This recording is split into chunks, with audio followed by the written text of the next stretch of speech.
हरे कृष्णा। तो हम लोग श्रीमद् भागवतम के पहले श्लोक को देख रहे हैं, पहले स्कंद के पहले अध्याय के पहले श्लोक को। तो हम लोग श्रीधरी देख रहे हैं, श्रीधर स्वामी की टीका। श्रीधर स्वामी की कमेंट्री हम लोग क्यों देख रहे हैं, मैंने पहले बताया था कि श्रीधर स्वामी भागवतम के पहले कमेंटेटर हैं और हम लोग उन्हीं कमेंट्री के पढ़ने का प्रयास कर रहे हैं। तो हम लोगों ने थोड़ा बहुत पॉइंट डिस्कस किया था पिछली क्लास में। हम लोगों ने पहले वर्ष का जो ब्रेकअप है उसको देखा था कि कैसे कैसे क्या क्या चीजें, इसकी ओवरव्यू हम लोगों ने देखा था।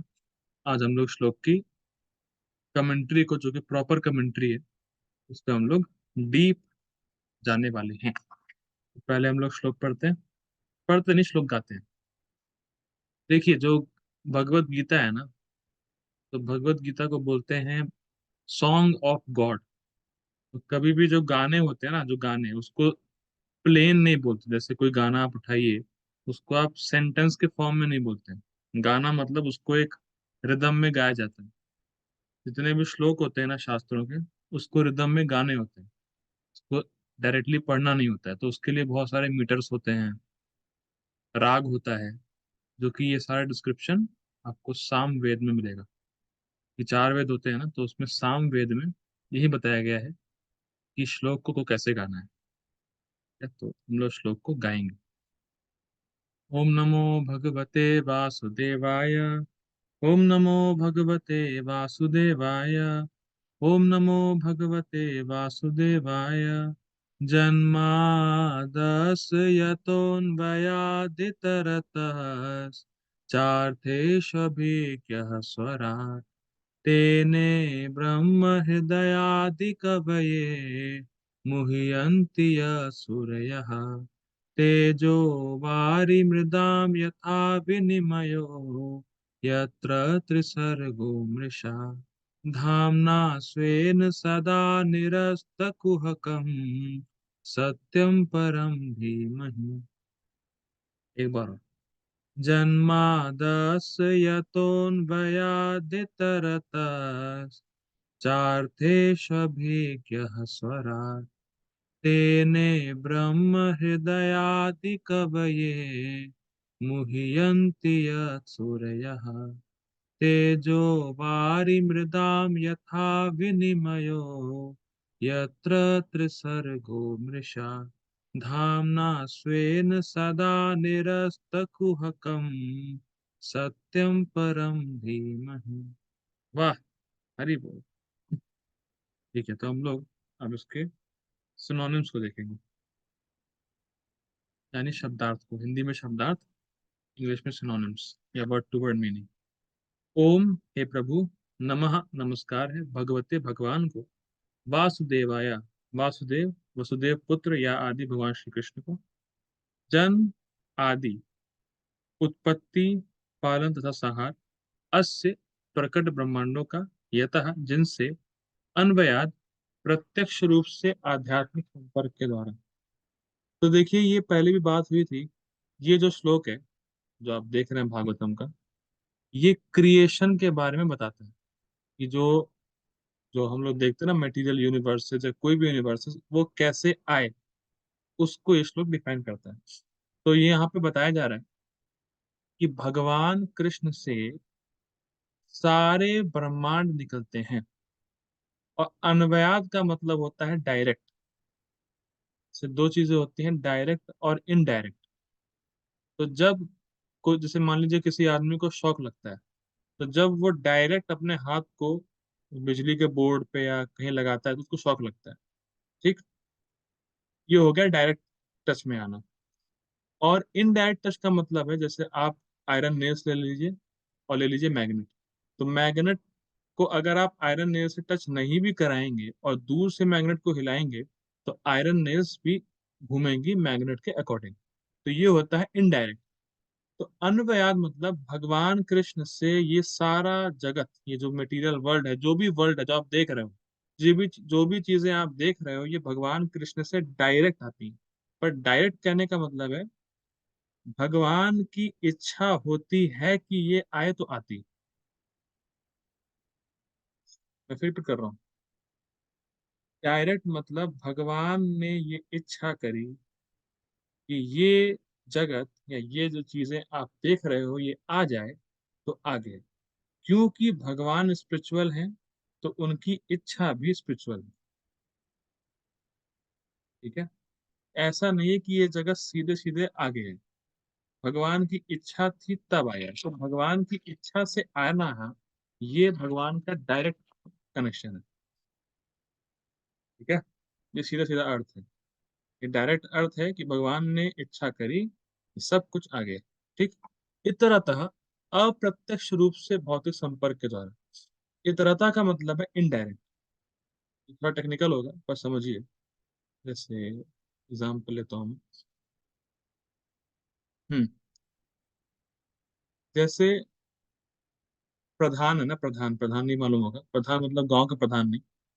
प्रधान मतलब जो भी चीजें आप देख रहे हो ना अपने आसपास, जैसे ये ले लेते हैं, ये है मेरा एयरडोप, ये मोबाइल, ये पेन, कुछ भी ले लीजिए, जो भी आप देख रहे हो अपने आसपास, ये earth water fire air ether, इसके कॉम्बिनेशन से बना है। ये इसको बोलते हैं material elements. Earth water fire air ether, इसको बोलते हैं मटेरियल एलिमेंट्स। जो भी चीजें आप अपने आसपास देखते हो, वो इन पांच चीजों से मिलके बनती है। ठीक। और साथ साथ जो प्रकृति के तीन गुण होते हैं, mode of goodness, mode of passion, mode of ignorance, इससे भी मिलके बनी होती है। तो बेसिकली पांच मटेरियल एलिमेंट्स जो अर्थ वाटर फायर ईथर है ये, और प्रकृति के तीन गुण, mode of goodness, mode of passion, mode of ignorance, इनसे सारी चीजें बनी हैं जो भी अपने आसपास देख रहे हो। ठीक। तो ये जब एक साथ इकट्ठा होती हैं, या एक इक्विलिब्रियम स्टेज, उसको प्रधान बोलते हैं। जैसे, हाँ, जैसे मान लीजिए बच्चे स्कूल में पढ़ रहे हैं, क्लास में, ठीक है, पढ़ा रही टीचर, बच्चे पढ़ रहे हैं। जैसे ही रिंग बजती है, बेल बजती है छुट्टी होने की, तो अफरा तफरी मच जाती है। बराबर, लोग भागते हैं, मुझे घर जाना है, मुझे घर जाना है।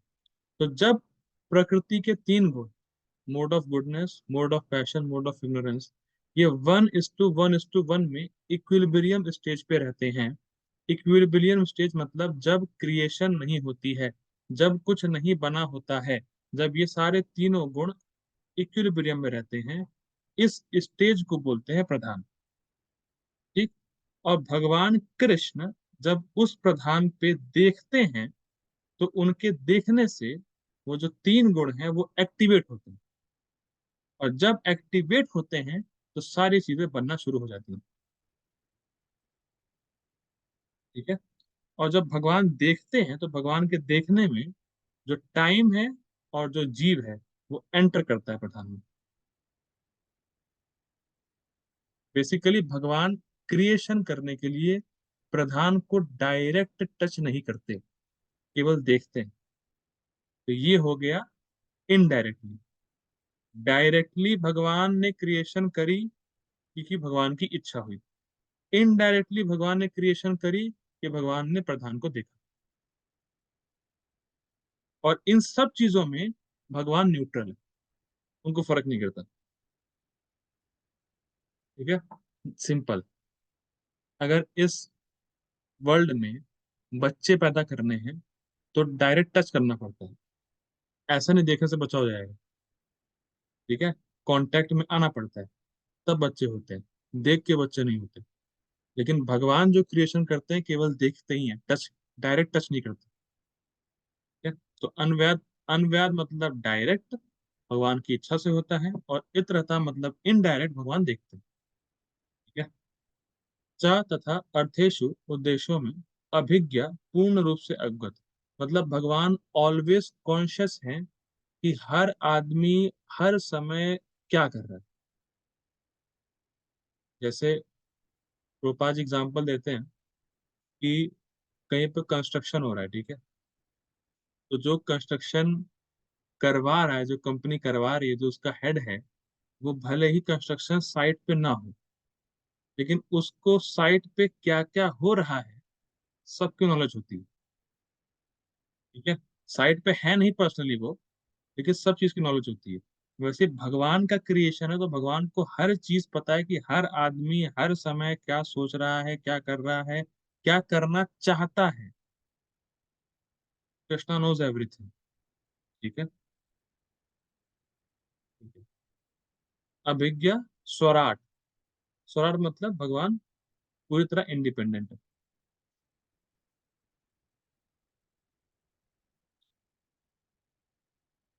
तेने प्रदान किया ब्रह्म वैदिक ज्ञान, हृदय की चेतना, यह जो आदि कवि प्रथम सृजित जीव के लिए मुह्यंती मोहित होते हैं, यह जिनके विषय में सूर्य, बड़े बड़े मुनि और देवता, तेजः अग्नि वारी जल मृदाम पृथ्वी यथा जिस प्रकार विनिमय क्रिया प्रतिक्रिया।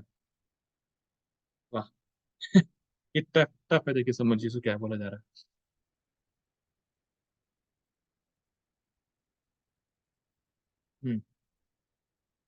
यहाँ पे बोल रहे हैं, जैसे आप लोगों ने देखा होगा, कभी कभी जो लैंड होता है ना, लैंड, उस पे पानी दिखता है जिसको बोलते हैं मिराज। ठीक है। गर्मियों में दिखता है हाईवे पे। और कभी कभी जब आग जलती है ना, तो उसमें पानी दिखता है कि अरे पानी निकल रहा है। उसको क्या बोलते हैं, उसको तो कुछ तो बोलते हैं, ह्यूमिडिटी वगैरह कुछ तो बोलते हैं। ठीक है। तो अब होता क्या है, जो तीन गुण होते हैं ना, mode of goodness, mode of passion और मोड ऑफ इग्नोरेंस, जब ये आपस में एक्सचेंज होते हैं, मतलब कभी मोड ऑफ गुडनेस बढ़ता है, कभी मोड ऑफ पैशन कम होता है, कभी ये होता है कभी वो होता है, तो उससे क्रिएशन होती है। ठीक है।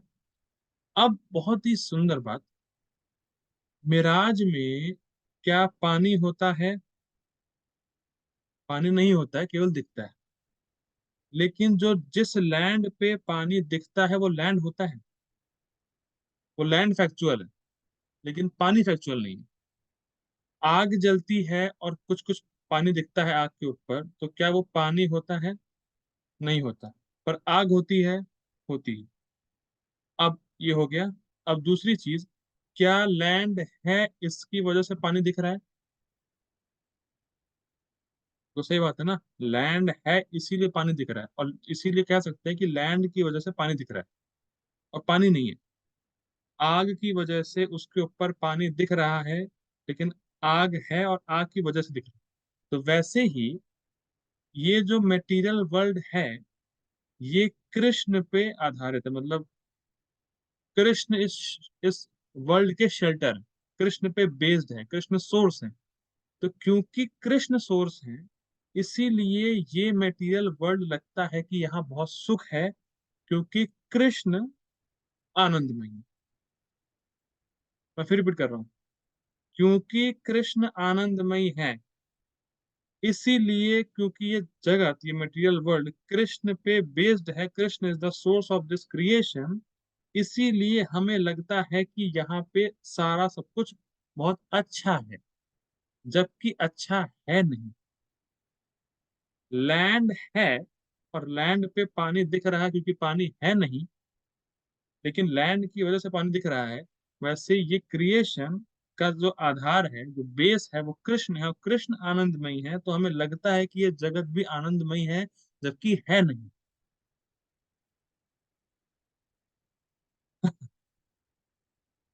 समझ में आ गया होगा शायद।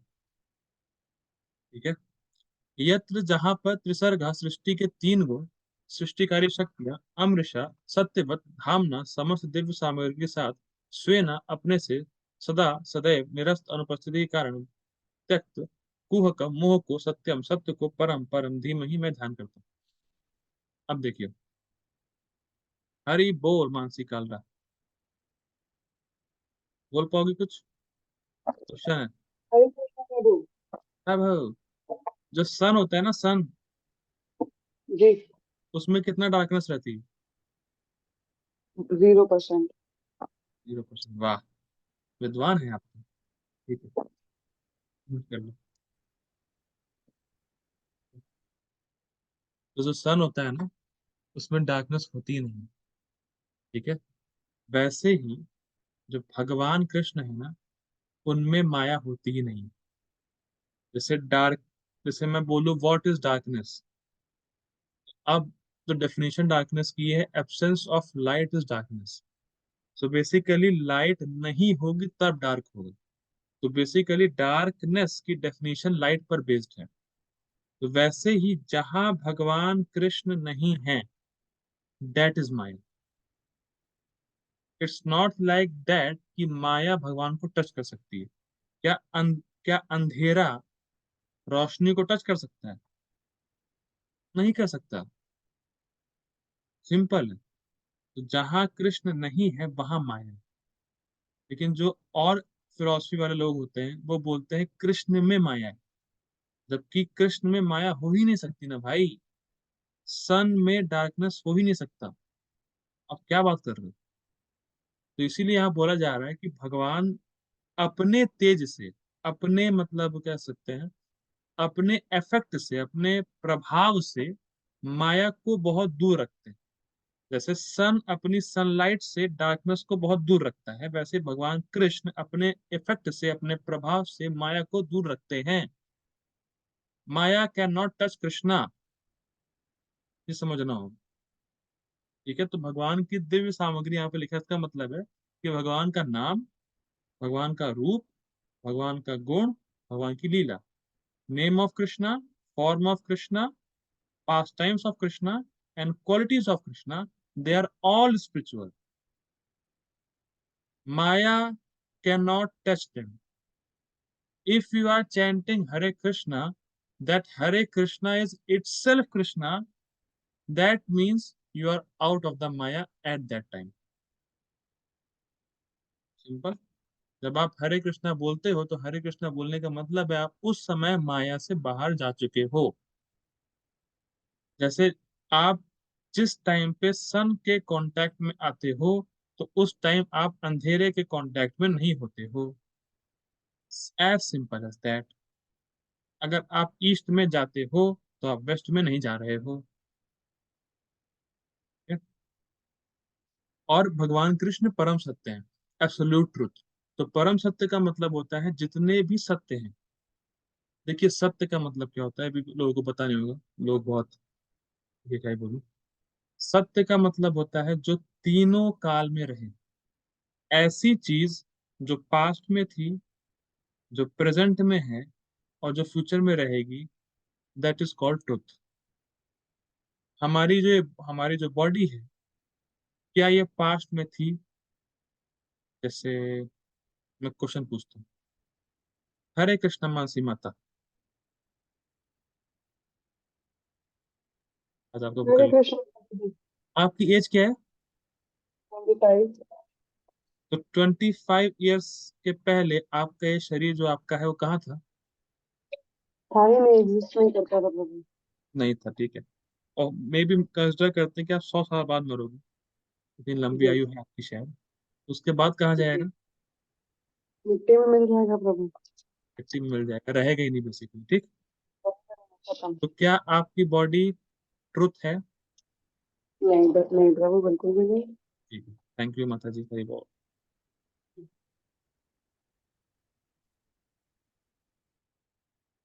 हमारी बॉडी ट्रुथ नहीं है। तो जो ट्रुथ है ही नहीं, उसको ट्रुथ मान के क्यों बैठे हैं?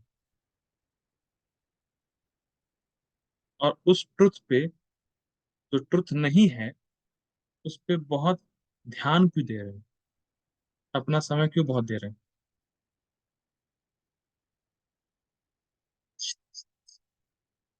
ये फैक्ट है। हमारा शरीर था ही नहीं पहले, बाद में भी नहीं रहेगा। और इस समय जो है, तो यहाँ अगर फिलॉसफी की बात करें, तो जो चीज पहले नहीं थी, जो चीज बाद में नहीं रहेगी, वो अभी भी नहीं है। अभी भी नहीं है का मतलब उस पे बहुत फोकस नहीं देना है, क्योंकि वो कभी भी जा सकती है। बहुत इंपॉर्टेंट पॉइंट है।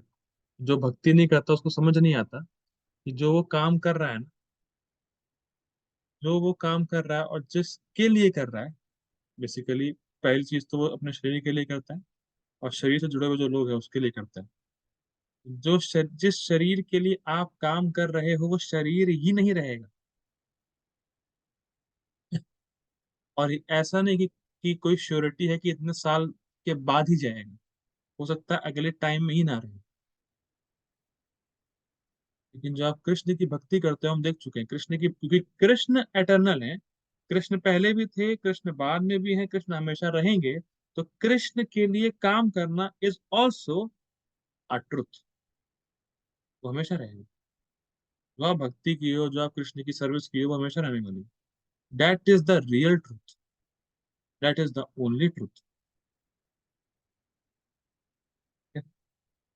मुझे बोलना बहुत कुछ था, लेकिन हाँ लग रहा है मैं फ्लो में आ गया। ठीक है। ट्रांसलेशन प्रभुपाद जी का। हे प्रभु, हे वसुदेव पुत्र श्री कृष्ण, हे सर्वव्यापी भगवान, मैं आपको सदा नमस्कार करता हूँ।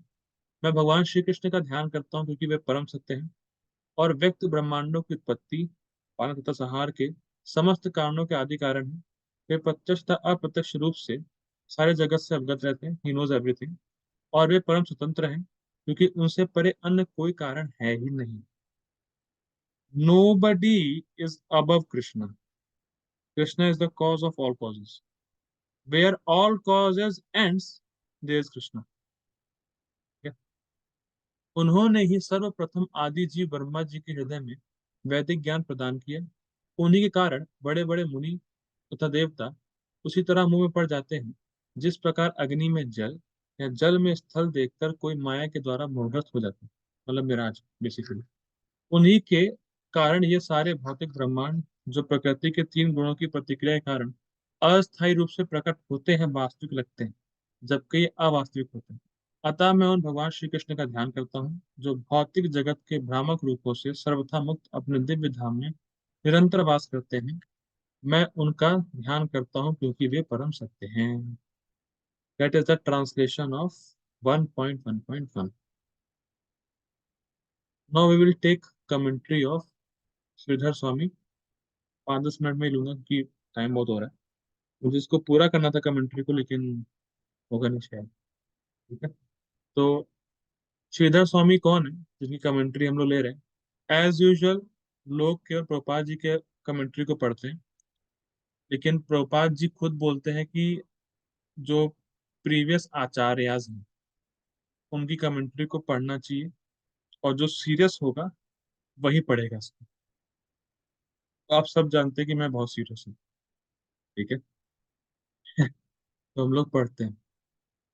तो श्रीधर स्वामी है कौन, पहले हम लोग ये समझते हैं। श्रीधर स्वामी जो है वो नरसिंह देव के भक्त हैं और श्रीमद् भागवतम के पहले कमेंटेटर हैं। और चैतन्य महाप्रभु जो स्वयं कृष्ण ही हैं, वो कहते हैं कि मैं श्रीधर स्वामी को गुरु कोरी मानी। मैं श्रीधर स्वामी को गुरु मानता हूँ। तो चैतन्य महाप्रभु भी श्रीधर स्वामी को अपना गुरु बोल रहे हैं। और जितने भी कमेंट्री है श्रीमद् भागवतम पे, चाहे प्रभुपाद जी की हो चाहे किसी की भी हो, अगर बोनाफाइड है तो वो श्रीधर स्वामी की कमेंट्री को फॉलो करते हुए ही चलेगी। और जितने भी आचार्य हैं जिन्होंने कमेंट्री लिखी है भागवतम पे, वो श्रीधर स्वामी को अपना गुरु मानते हैं। तो श्रीधर स्वामी की कमेंट्री को हम लोग पढ़ने वाले हैं। ठीक है। और श्रीधर स्वामी नरसिंह देव के भक्त हैं, तो वो नरसिंह देव को प्रार्थना करते हुए ही अपनी कमेंट्री को ओपन करें। ठीक है। तो हम लोग कुछ श्लोक पढ़ेंगे जो अभी हम लोग पढ़ने वाले हैं आज, मतलब अभी थोड़ी देर तक। तो उसमें जो प्रार्थनाएं की हैं श्रीधर स्वामी ने अपनी कमेंट्री शुरू करने से पहले, तो हम लोग उसको देखेंगे। फिर उसके बाद हम लोग कल शायद आगे जाएंगे इसमें। तो ये जो श्लोक, और हम लोग संस्कृत भी पढ़ेंगे और संस्कृत समझेंगे, क्योंकि Sanskrit is the mother of all language. Sanskrit बहुत अच्छी लैंग्वेज है। ठीक है। सबको आनी चाहिए, लेकिन अनफॉर्चुनेटली लोग इंग्लिश सीख लेते हैं, लेकिन जो संस्कृत है उसको भूल जाते हैं, जो कि मदर है। माँ को भूल जाते हैं। बताओ। कोई बात नहीं। अपनी माँ को भूल के अन्य लैंग्वेज पढ़ते हैं। ठीक है। चलो, देखा जाएगा। तो हम लोग संस्कृत पढ़ते हैं। तो ये श्लोक जो है रेड में लिखा हुआ है, ये श्रीधर स्वामी नरसिंह देव को प्रार्थना कर रहे हैं। वागीशा यस्य वदने लक्ष्मीर्यस्य च वक्षसि यस्यास्ते हृदये संवित् तम नरसिंहम अहम भजे। तो संस्कृत देखिए। वाग ईशा, ईशा मतलब, ईश मतलब होता है मेल, और ईशा मतलब फीमेल। तो ईशा मतलब देवी, मतलब गॉडेस। तो वाग ईशा, वाग मतलब होता है वाणी। तो वाणी की देवी कौन है? मानसी जी बताइए, वाणी की देवी कौन है? आपको पता है? नहीं प्रभु। नहीं पता, कोई बात नहीं। सरस्वती माता, ये वाणी की देवी। जी। ज्यादा क्या शायद आपको। तो वाग ईशा, वाग मतलब वाणी, ईशा मतलब उनकी देवी। तो सरस्वती देवी यश से वदने, वदने का मतलब होता है मुंह, मुंह। तो जिनके मुख पे सरस्वती वास करती, ठीक। लक्ष्मी, तो लक्ष्मी है ही। यश से च बक्षसी, लक्ष्मी जिनके वक्ष, जिनके चेस्ट पे वास करती, ठीक। यस्यास्ते हृदय संवित, और संवित शक्ति जिसके हृदय में वास करती। अब संवित शक्ति क्या होती है? संवित शक्ति वो शक्ति है जिससे भगवान अपने बारे में जानते हैं और दूसरों को अपने बारे में जानवाते हैं। जैसे जब मैं सोता हूँ, मैं अपनी बात कर रहा हूँ, जब मैं सोता हूँ तो क्या मुझे याद रहता है कि मैं श्रेयांश हूँ? जब मानसी जी आप सोती हैं, आपको मालूम रहता है कि आप मानसी हैं? नहीं प्रभु, तब तो निद्रा में चले जाते हैं। और जब सुबह उठती हैं तो क्या आता है? मैं मानसी हूँ, है ना? ठीक है। तो वो जो पावर है ना, जिससे आप याद रखती हैं कि मैं मानसी हूँ सुबह उठने के बाद, और लोगों को बताती हैं कि मैं मानसी हूँ, कुछ कुछ इस प्रकार से समझ लीजिए कि भगवान जिस शक्ति से अपने को जानते हैं कि मैं कृष्ण हूँ, और दूसरों को जनवाते हैं कि मैं कृष्ण हूँ, दैट इज संवित। इसीलिए जब हम स्क्रिप्चर पढ़ते हैं, जब हम चैंटिंग करते हैं, तो हम संवित शक्ति के कांटेक्ट में आते हैं, और तब कृष्ण को समझ पाते हैं। जैसे अगर किसी को मेरे बारे में समझना हो तो मुझसे ही समझेगा। अगर जैसे कोई चाहता हो कि श्रेयांश प्रभु कैसे मैं समझूं, तो उसको मेरे ही पास आना पड़ेगा, मैं ही बताऊंगा कि भाई मैं ऐसा हूँ, ठीक है।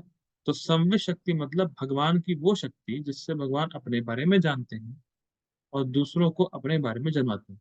तो संवित शक्ति जिसके हृदय में वास करती है, रहती है, तम नरसिंहम अहम भजन, ऐसे नरसिंह देव भगवान का मैं भजन करता हूँ, उनको प्रणाम करता हूँ। That is the first prayer of Shridhar Swami to Narasimha Dev. ठीक है? हम लोग पढ़ते हैं इसका ट्रांसलेशन।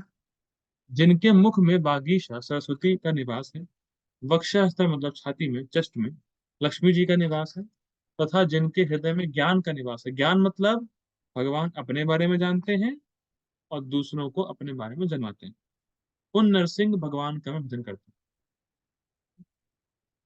दूसरी प्रेयर। विश्व सर्ग विसर्गादि नवलक्षण लक्षितम श्री कृष्णाख्यम परम धाम जगत धाम नमामि तत्। संस्कृत देखिए। विश्व मतलब वर्ल्ड, सर्ग मतलब क्रिएशन, विसर्ग मतलब सेकेंडरी क्रिएशन। जैसे कोई कारपेंटर है ना, कारपेंटर, तो आपने किसी कारपेंटर को बुलाया और वो आपके लिए कुछ ना कुछ तो क्लोजेट या कुछ तो कुछ बना रहा है, ठीक। तो अब जो कारपेंटर बना रहा है उसको बोलते हैं सेकेंडरी क्रिएशन, ठीक। लेकिन जिसने रॉ मटेरियल्स बनाए उसको बोलते हैं क्रिएशन। जिसने लकड़ी बनाई वो मतलब क्रिएशन है। लेकिन लकड़ी से आप कुछ ना कुछ फॉर्मेशन करके कुछ और बना लो, उसको बोलते हैं सेकेंडरी क्रिएशन। तो इस वर्ल्ड का जो क्रिएशन और सेकेंडरी क्रिएशन 9 पार्ट में होता है, 9 तरीकों से होता है, या 9 में डिवाइडेड है उसका क्रिएशन और सेकेंडरी क्रिएशन। और ये भगवान का लक्षण है। लक्षण मतलब भगवान इसके कॉज है, ठीक। जैसे किसी को बुखार होता है या किसी को खांसी होती है, ठीक है, तो उसका गला खराब है तब खांसी हो रही है। तो जिसको खांसी है तो उसका लक्षण क्या है? उसका गला खराब, ठीक। और गला खराब है तो गला खराब होने का इफेक्ट है खांसी होना। रिलेट कर पा रहे हैं? गला खराब होने का कार्य है खांसी आना। तो इस क्रिएशन का, मतलब इस वर्ल्ड का क्रिएशन और सेकेंडरी क्रिएशन ये भगवान का लक्षण है, मतलब भगवान इसके कॉज है। और कौन भगवान है? श्री कृष्णाख्यम। कृष्ण ही इस वर्ल्ड के क्रिएटर हैं और कोई नहीं है। अगर कोई बोलता है कि शिव जी ने सब बनाया है, ब्रह्मा जी ने बनाया है, ओ भाई, कृष्णाख्यम, Krishna is the cause of all causes. एक श्री कृष्णाख्यम परम धाम, परम धाम मतलब जो सभी के शेल्टर है, और जगत धाम जो इस वर्ल्ड के भी शेल्टर है। उन श्री कृष्ण को नमामि तत्, मैं प्रणाम करता हूँ। उनकी सेकंड फ्लोर नहीं पढ़ेंगे, वो ट्रांसलेशन नहीं पढ़ेंगे। ठीक है, थर्ड प्रेयर, ये इसको करके रुक जाएंगे। माधवो माधवा ईशो सर्व सिद्धि विधायिनो वंदे परस्पर आत्मानो परस्पर नूति प्रियो। माधवो, माधव, जिसमें देखिए यहाँ पे संस्कृत में ईशो आया, ईशो, ईशो द्विवचन में है, मतलब दो लोगों के बारे में बात हो रही है। एक ईशो, तो दो लोगों के बारे में, कौन से दो लोग, कौन है? माधव मतलब लक्ष्मी के पति, और उमाधव, उमाधव मतलब उमा के पति। तो मानसी जी, उमा के पति कौन है? माधव। हम्म। माधव। नहीं, माधव तो लक्ष्मी के पति है। उमा के पति कौन? जो भी आपने सेकंड वाला नाम बोला था। हम्म। जो भी आपने सेकंड वाला नाम बोला था।